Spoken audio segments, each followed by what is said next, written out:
Greetings Earthlings.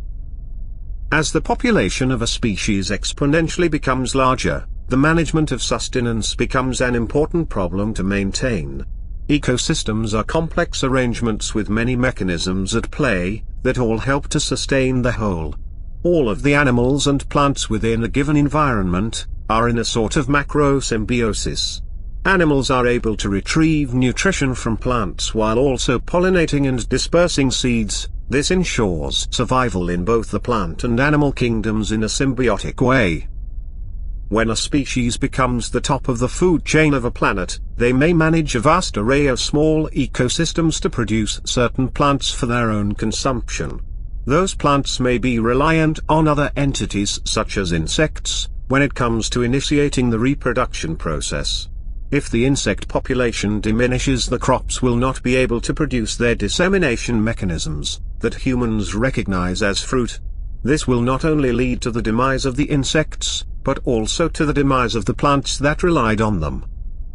In the case of humanity and Earth, the collapse of a species like bees can be detrimental to the food sources that humans currently rely on.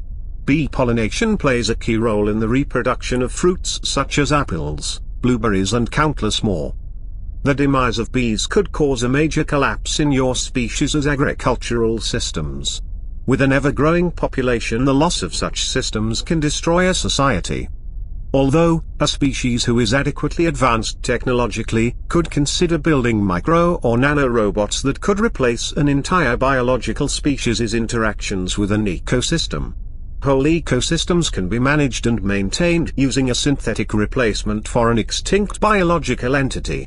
This synthetic replacement or machine would mimic the tasks the natural entity would perform in its unique environment, and continue the necessary chain reactions needed to hold the ecosystem together.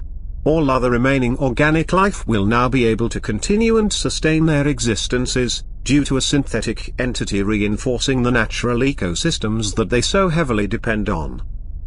If these methods of environmental manipulation are handled inadequately, they can do more harm than good. Instead of preserving what life there is left, you may ultimately cause its extinction. The next thing you know, the whole ecosystem you are trying to sustain is mostly composed of synthetic machines, with barely an essence of life left. The beings that consider using such methods to control environments, usually were the ones who destroyed the environments in the first place. Humans have caused much destruction to other entities and ecosystems on Earth, all in the name of the advancement of the human race. This is understandable, as many intelligent races cause mass destruction to their planets, before they reach cultural and technological stabilization. I believe you humans are currently advanced enough to avoid causing further harm to your planet, despite the fact that you are still culturally diverse. Live limitless and adapt. Farewell, fellow beings.